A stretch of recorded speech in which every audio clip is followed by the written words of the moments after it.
Olá, pessoal. O tema da nossa aula de hoje é o comportamento significativo. Trataremos nessa aula de uma perspectiva segundo a qual a metodologia e epistemologia das ciências sociais é completamente diferente daquela que se verifica nas ciências naturais. Uma perspectiva, portanto, naturalística das ciências sociais. Essa perspectiva é defendida pelo filósofo britânico Peter Winch, defendida em um texto dele já considerado clássico, intitulado A Ideia de uma Ciência Social. Essa é uma perspectiva que se opõe à de alguns outros autores clássicos, como Durkheim e Pareto. De acordo com esses autores, os fenômenos sociais e as instituições sociais deveriam ser consideradas como coisas, assim como são os objetos das ciências naturais. O que Peter Winch propõe é uma abordagem completamente diversa, de acordo com a qual instituições sociais, fenômenos sociais, não podem ser considerados coisas nesse sentido, como nas ciências naturais. Vamos ver, então, como é que ele articula essa proposta. Iniciamos com o tema, então, Peter Winch e a ideia de uma ciência social. De acordo com Winch, quando nós consideramos um fenômeno social, nós temos que atentar para o fato de que as relações sociais são constituídas pelas ideias que as pessoas têm das outras pessoas, do seu meio circundante e a maneira como elas se relacionam. Dessa forma, há que se considerar as ideias que as pessoas têm e como elas explicam os seus relacionamentos dentro das instituições sociais. Essas ideias estão reguladas por normas, e é essas normas, consciente ou inconscientemente, que determinam as decisões. E as decisões das pessoas em conjunto é que formam as instituições sociais e a maneira como essas instituições sociais, por sua vez, se regulam. Dessa forma, para compreender fenômenos sociais e instituições sociais, não basta que nós observemos externamente o funcionamento disso. É preciso que nós demos atenção às ideias, aquilo que as pessoas dizem, as regras nas instituições. Tomemos o exemplo da família. Para entendermos essa instituição social em uma determinada sociedade, não basta que nós a consideremos externamente, que nós observemos o comportamento das pessoas em uma família determinada ou em um grupo de famílias. O que nós teríamos que fazer é também tentar compreender as ideias que as pessoas que participam dessa instituição têm acerca da própria. Portanto, não podemos observar como funciona uma família da mesma maneira que nós observamos, e esse é um exemplo que alguns julgam pertinente, mas não é, de acordo com Winch, como nós observamos uma colmeia de abelhas. Nós temos que ver o que os indivíduos pensam também do meio circundante, de como a família se relaciona com outros entes sociais. Portanto, de acordo com Winch, se nós abordarmos as instituições sociais e os fenômenos sociais com a metodologia que é própria das ciências naturais, cometeremos equívocos graves e incontornáveis na nossa compreensão social. Vejamos então o que o próprio Winch, em resumo, diz sobre isso. Com efeito, o fato de fenômenos sociais serem coisas intelectuais ou sociais em seu caráter, em oposição a serem físicas, depende inteiramente de pertencerem, de certo modo, a um sistema de ideias ou modo de vida que elas têm qualquer existência, como eventos intelectuais ou sociais. É somente com referência aos critérios que governam este sistema de ideias ou modo de vida que elas têm qualquer existência, como eventos intelectuais ou sociais. Então, como vocês viram no texto do 20, a palavra coisas aparece ali entre aspas. Há uma razão para isso. Nós podemos falar dos fenômenos sociais como coisas, mas então o termo coisas já não significa coisas materiais, fixas, naturais. Coisas nesse contexto passa a significar aquilo que existe, aquilo que realmente está ali. O que 20 quer dizer é que, nas ciências naturais, os critérios pelos quais nós examinamos os fenômenos são critérios que nós mesmos, observadores, investigadores, científicos, estabelecemos em relação às coisas. Isso porque no mundo natural, os objetos nada nos dizem, não têm normas, não falam. Nós é que estabelecemos a maneira pela qual nós abordamos as coisas naturais. Isso não é possível nas ciências sociais. É por isso que nós temos que ver os critérios tais como o próprio objeto os coloca. Vejamos alguns exemplos. Dessa perspectiva, um sociólogo da religião não pode abordar, e a sua tentativa de compreensão falhará se ele fizer isso, abordar o fenômeno religioso sem ter ele próprio alguma espécie de sentimento religioso. Da mesma forma, um historiador da arte, se deseja compreender adequadamente o fenômeno, precisa ter senso estético, assim como um economista precisa ter senso comercial. O exemplo da religião é paradigmático, e 20 utiliza no seu texto muitos exemplos que vêm dessa área. Vamos considerar o seguinte. O que 20 pretende mostrar é que a tentativa de compreender algo não equivale ou não pressupõe a aceitação disso. Então, nós precisamos distinguir entre compreender e aceitar um fenômeno social. Assim, quando ele diz que um sociólogo da religião precisa ter sentimento religioso, ele não está querendo dizer que o sociólogo precisa acreditar que Deus existe.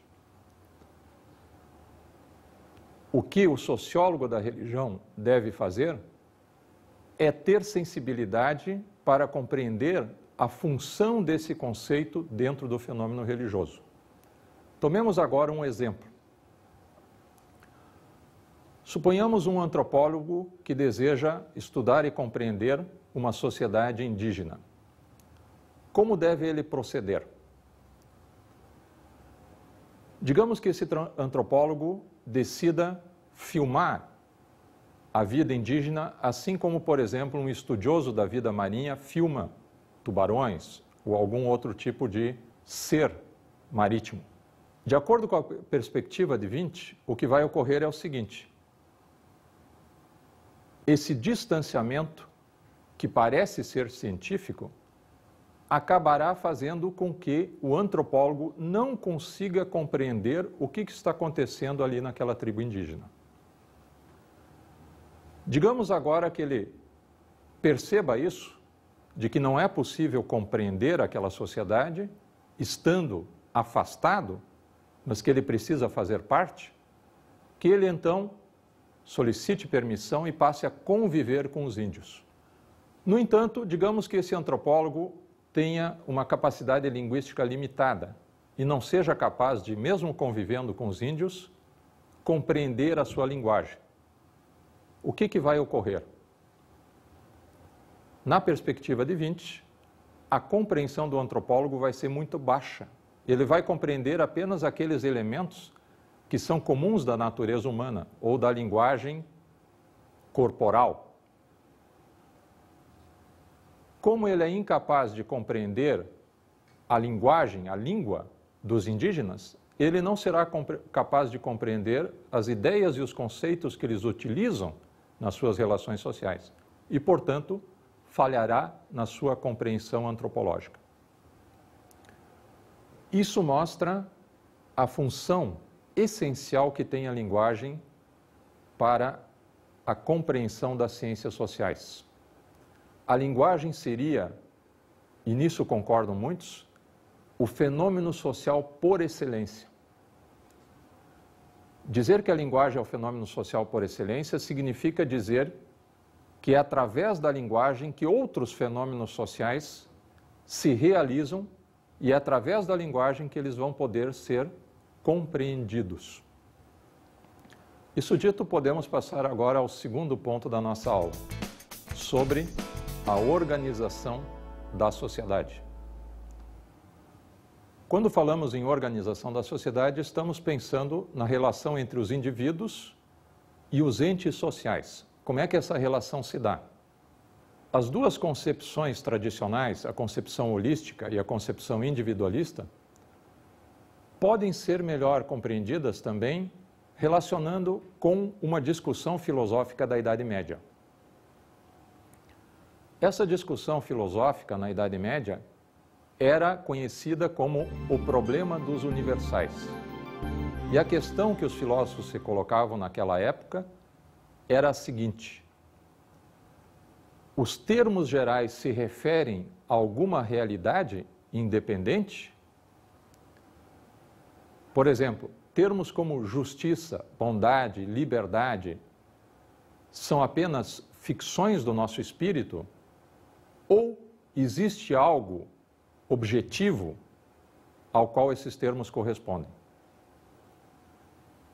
Aqueles que diziam que existe algo objetivo ficaram sendo conhecidos como os realistas. Os que negavam isso ficaram conhecidos como nominalistas. Fazendo a comparação agora com o nosso tópico, podemos dizer o seguinte: aqueles que defendem concepções holísticas da sociedade são realistas. Aqueles que defendem concepções individualistas da sociedade são nominalistas. Agora, no que se refere à organização da sociedade, podemos tomar um ponto de vista interessante que procura superar essa distinção entre realismo e nominalismo. Esse ponto de vista é o do sociólogo americano Peter Berger. O que Berger propõe é um entendimento dialético do que seja a sociedade, de tal maneira que os indivíduos produzem a sociedade e são também, por sua vez, produto da sociedade. Vamos ver como é que funciona isto num esquema. Como vocês podem ver no esquema, a interação dos indivíduos produz a sociedade. Por sua vez, a sociedade influencia no caráter dos indivíduos, muda o seu caráter e muda, portanto, a sua interação, que depois passa para a mudança da sociedade. É um esquema dialético. Nesse esquema, tem função principal a linguagem. Essa interação e essa ação da sociedade sobre os indivíduos, essa ação e interação dos indivíduos produzindo a sociedade e a ação da sociedade sobre os indivíduos, tudo isso se dá através da linguagem. A linguagem, portanto, desempenha um papel central. Para entendermos melhor, podemos seguir os três conceitos básicos que Berger apresenta nessa relação sociedade-indivíduo, que são os conceitos de exteriorização, objetificação e interiorização. Vejamos cada um deles. Iniciemos com o primeiro processo, o processo da exteriorização. Vejamos o que diz Berger sobre isso. O homem, como o conhecemos empiricamente, não pode ser concebido independentemente da contínua efusão de si mesmo sobre o mundo em que ele se encontra. O ser humano é exteriorizante por essência e desde o início. O homem precisa fazer um mundo para si. Vamos compreender o que Berger diz usando 3 exemplos: de uma cadeira, de um poema e de uma escola. No caso de cadeiras, cadeiras são obviamente produtos da atividade humana. Isso que significa exteriorização. Nós transformamos o real através das nossas ideias. Uma cadeira não existe na natureza, ela é feita por nós. A cadeira é um exemplo do que Berger chama de cultura material. É um objeto físico produzido pela atividade humana. O outro exemplo de um poema já mostra uma certa diferença. Nós podemos perceber essa diferença fazendo a seguinte comparação. Escrevemos o poema em uma folha de papel. Ali está o poema no papel. Agora rasguemos o papel. O poema desapareceu? Sim e não. Se eu destruo o exemplo da cadeira antes, se eu destruo a cadeira, ela desaparece. Se eu fizer uma nova cadeira, não é a mesma cadeira de antes. Já no caso do poema, se eu rasgar a folha e escrever o poema numa tela de computador, o poema é o mesmo. Apenas difere o suporte físico. Mas o suporte físico não é essencial ao poema. Isso mostra que o poema é diferente de um objeto físico, é um objeto mental. Berger chama isso de cultura não material. Agora, se nós consideremos o exemplo de uma escola, o que nós vamos ver é que uma escola tem tanto aspectos de objeto físico quanto aspectos de objeto mental. Não existem escolas puramente mentais, mas o aspecto mental que é o essencial. Porque um ente social é formado de relações sociais. O que nós vamos verificar então nesse terceiro tipo, o de entes sociais, é uma conjunção entre aspectos não materiais e aspectos materiais. O conceito de exteriorização é a ideia de que tudo isso é um produto da atividade humana. É algo que não existia no mundo, veio a existir graças àquilo que nós fazemos. E daí vem o segundo processo, o processo de objetivação. Vejamos o que Berger diz sobre isso. O mundo humanamente produzido se torna alguma coisa lá fora. Consiste em objetos, tanto materiais quanto não materiais, capazes de resistir aos desejos de seu produtor. Uma vez produzido, esse mundo permanece, quer se queira, quer não.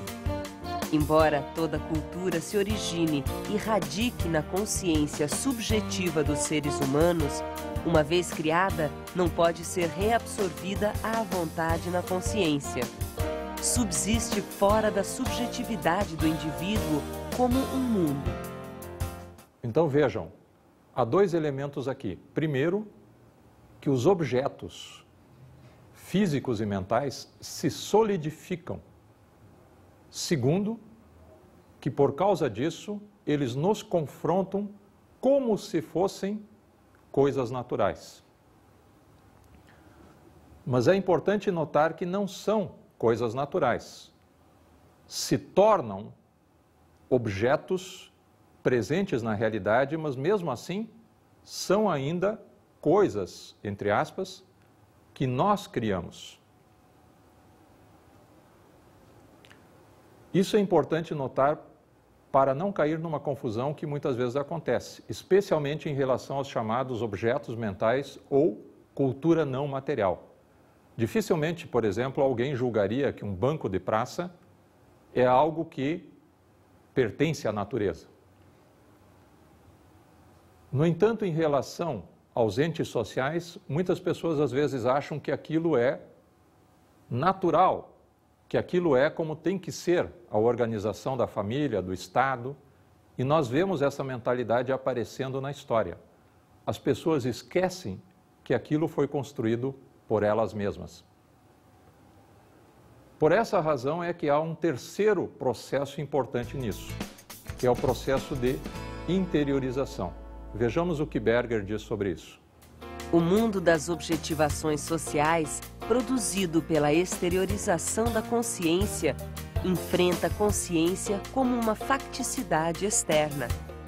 É apreendido como tal. Mas essa apreensão não pode, por enquanto, ser descrita como interiorização, como tampouco o pode a apreensão do mundo da natureza. A interiorização é antes a reabsorção na consciência do mundo objetivado de tal maneira que as estruturas deste mundo vêm a determinar as estruturas subjetivas da própria consciência. Esse processo de interiorização, que é o terceiro processo no esquema, é essencial para compreender como a sociedade influencia nos indivíduos. E aqui nós temos duas possibilidades, ou alienação ou socialização.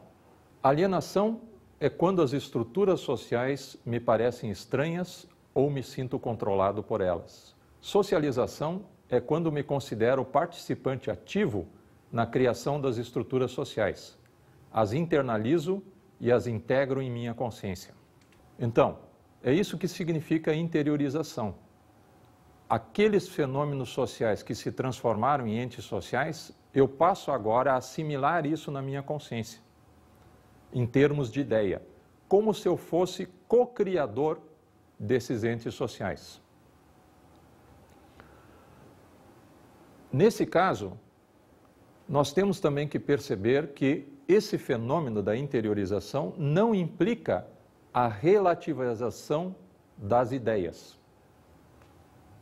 O que significa, portanto, que se alguém diz, por exemplo, que o sujeito é cristão porque nasceu numa sociedade onde o cristianismo é a religião predominante, e se ele tivesse nascido em outra sociedade, por exemplo, na China ou na Índia, ele seria talvez budista, isso é verdadeiro num sentido banal. Mas não é verdadeiro no sentido de que a cultura determina a verdade da crença. Colocados esses aspectos, podemos perceber que a questão relevante é da relação do indivíduo com a sociedade que ele criou e que, por sua vez, age sobre ele também. Então, podemos passar ao próximo ponto da aula: motivos, razões e propósitos. O conceito central aqui é o conceito de propósito. Ter um propósito significa agir tendo em vista um determinado fim, uma finalidade. Que nós, enquanto indivíduos, frequentemente, embora nem sempre, agimos de forma proposital, é óbvio. Por outro lado, nem todos os fenômenos ou as ações nossas têm esse caráter. No que se refere a fenômenos naturais, por exemplo, não parece fazer sentido perguntar pelo propósito de um terremoto ou pelo propósito de um vulcão. Mas e quanto a árvores? Não faria sentido dizer que as árvores têm um certo propósito na medida em que elas capturam o gás carbônico da atmosfera e liberam oxigênio? Não é isso uma finalidade para a qual existem as árvores? E quanto a máquinas? Um sensor de movimento, por exemplo, não tem ele o propósito de indicar a presença de uma pessoa ou de um objeto? E mais ainda, quanto a computadores? Vejamos uma situação dessas no diálogo do Alexandre e da Melissa. Esse texto que o professor recomendou sobre inteligência e computadores. E quem é o autor? Alan Turing. Ele era um matemático britânico que ficou famoso por ajudar o governo de seu país a desenvolver um computador capaz de decifrar códigos ultra secretos alemães durante a Segunda Guerra Mundial. Nossa, e o que ele diz no artigo? Ele levanta duas questões. Primeiro, uma máquina pode pensar? Segundo, haverá um dia em que isso irá acontecer? Ele responde que sim às duas questões e levanta um teste para averiguarmos a inteligência dos computadores. talvez naquela época as pessoas estivessem fascinadas com os computadores. Hoje em dia, todo mundo sabe que as máquinas são burras. Você está enganada, irmãzinha. Os computadores são capazes de realizar coisas que até então eram tidas só como distintivas dos seres humanos. Como calcular, por exemplo. Então como é que você testaria a inteligência de um computador? A ideia de Turing é mais ou menos assim. É o que ele chama de jogo das imitações. Aplicando o tópico a esse jogo, teríamos mais ou menos o seguinte.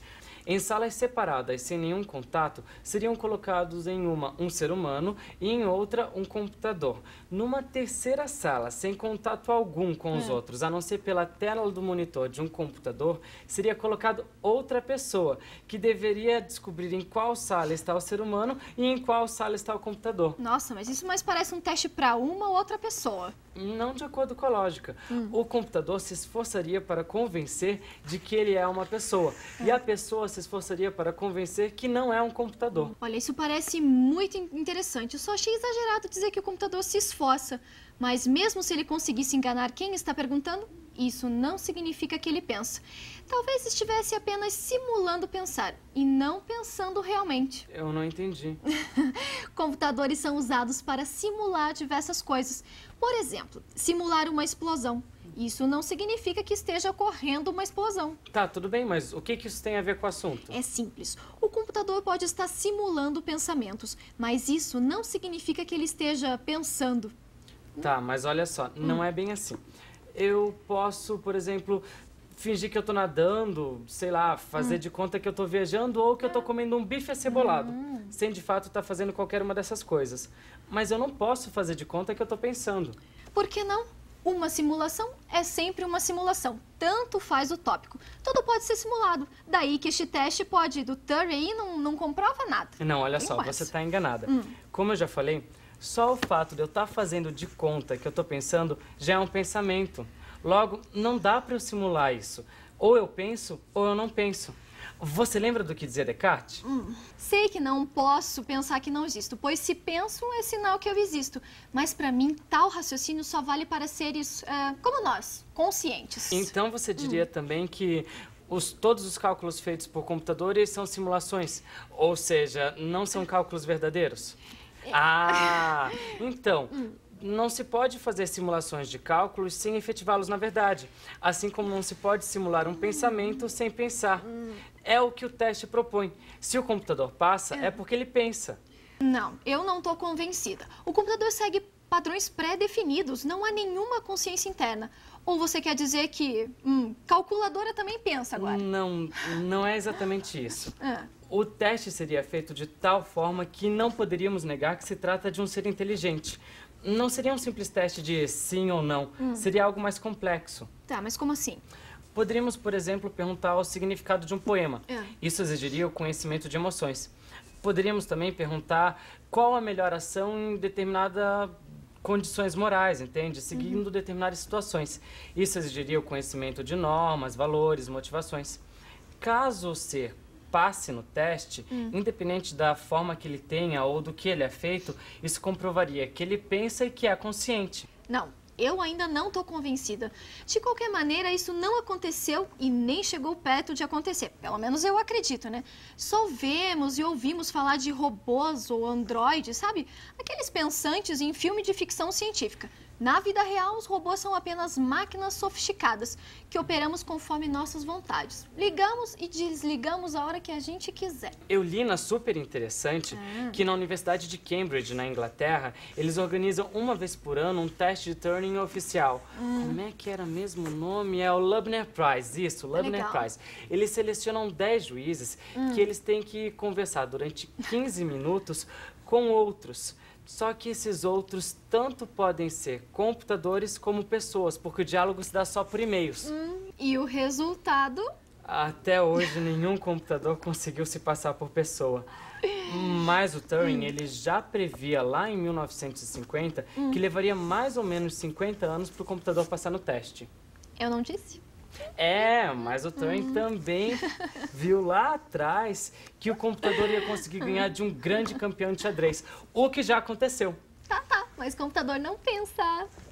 Ah, mas você não acredita na inteligência do seu computador? Não, na verdade ele só faz o que eu mando. O que nós vemos nesse diálogo é um problema bastante comentado hoje em dia. A da possibilidade, se não atual, futura, de que máquinas hajam tendo em vista propósitos. Se esses propósitos foram dados a elas de fora, não seria fundamental. O fundamental é que elas atuam de acordo com propósitos. Segundo alguns, em parte isso já aconteceu. E dão como exemplo computadores que jogam xadrez. Qual seria o propósito do computador? Vencer a partida. Faz isso sentido? O que nos interessa aqui é a mesma questão colocada em relação às sociedades. Tem sociedades propósitos?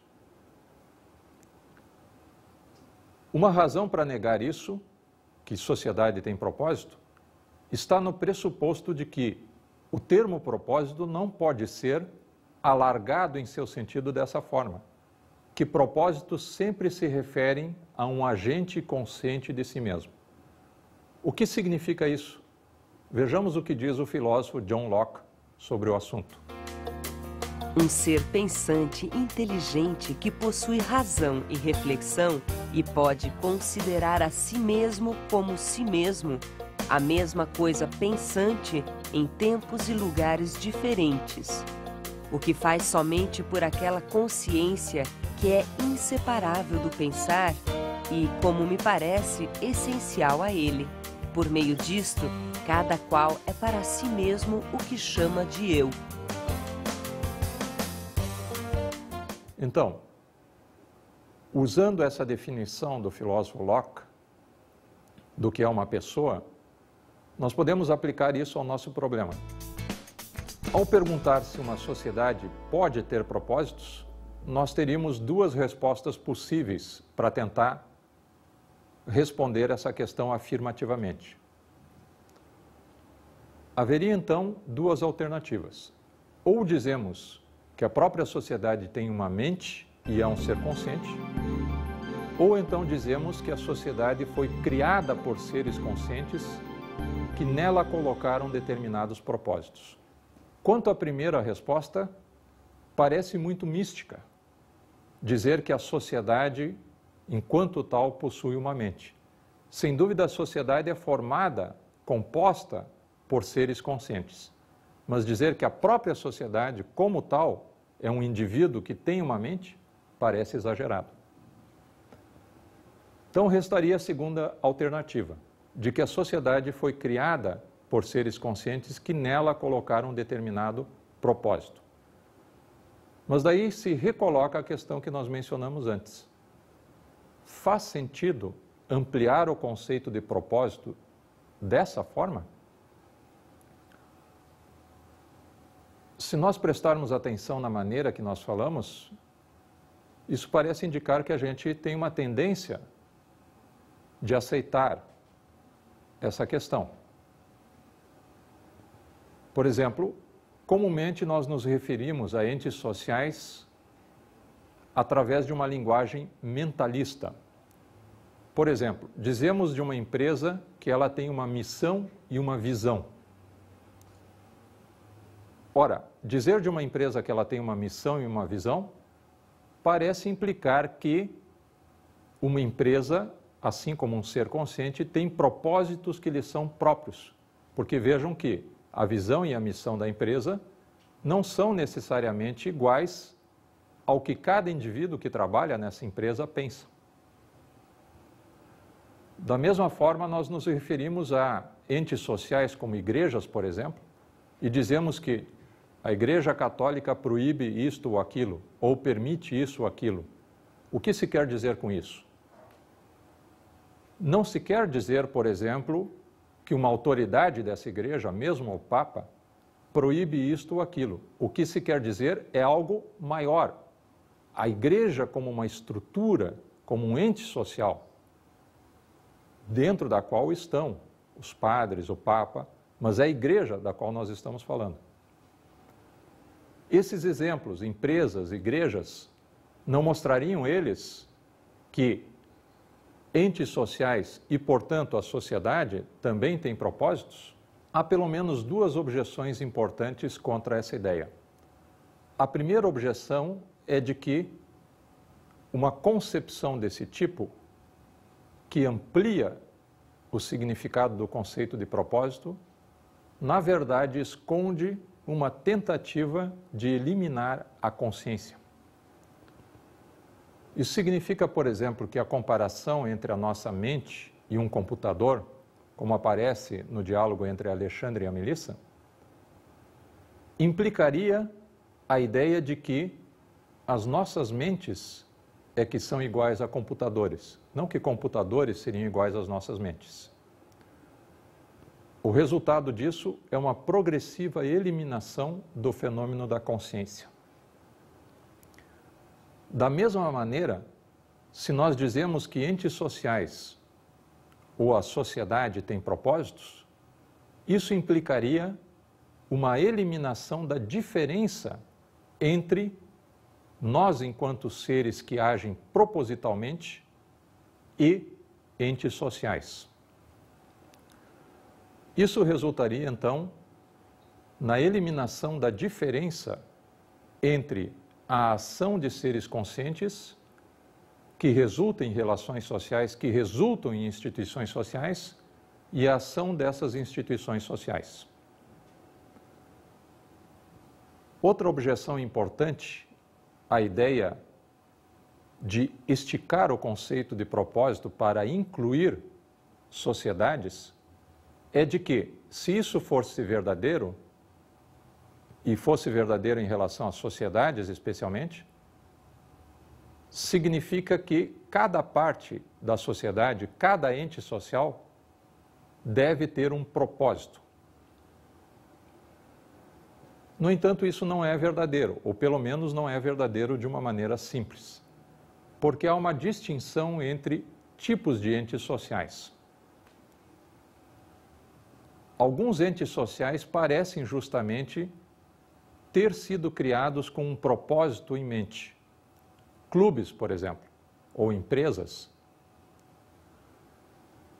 Esses entes sociais criados, digamos assim, artificialmente, e, portanto, chamados de entes artificiais, o propósito deles está colocado na sua própria criação, como se eles tivessem sido criados do nada, por nós. Por outro lado, há entes sociais que não podem ser explicados dessa forma. São os entes que podemos chamar de entes sociais naturais, como, por exemplo, a família, ou, alguns dizem também, o governo. Isso significa que as famílias são naturais. A maneira como elas se organizam, isso é artificial.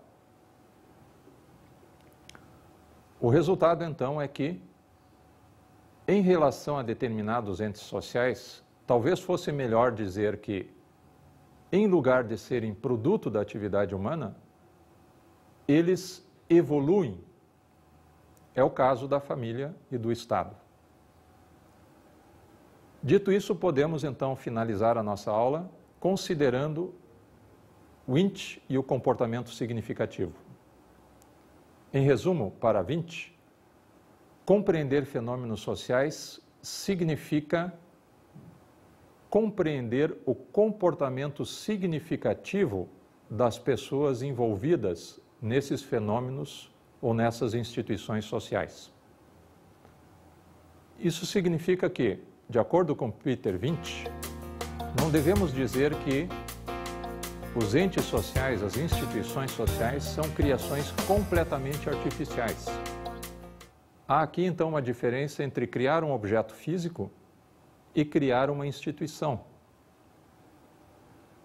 Podemos, num certo sentido, dizer que um objeto físico é criado a partir do nada, usando-se o material disponível na natureza, ou transformando esse material. Mas, por outro lado, se faria mais sentido dizer que instituições sociais e especialmente a sociedade como um conjunto de instituições sociais é algo que evolui. No entanto, isso não impede que seja produto da atividade humana, mesmo que não seja uma criação do nada. E um outro elemento importante relacionado ao primeiro é de que essa atividade humana criativa não é sempre deliberadamente consciente, mas faz parte da nossa natureza, como tentou mostrar e como nós vimos o Peter Berger. Em resumo, portanto, de acordo com essa concepção do comportamento significativo, para que a gente consiga explicar nas ciências sociais aquilo que é objeto delas, a saber, as relações sociais e as instituições sociais, nós temos que fazer isso a partir de uma abordagem não objetificante, uma abordagem que é completamente diversa da abordagem das ciências naturais.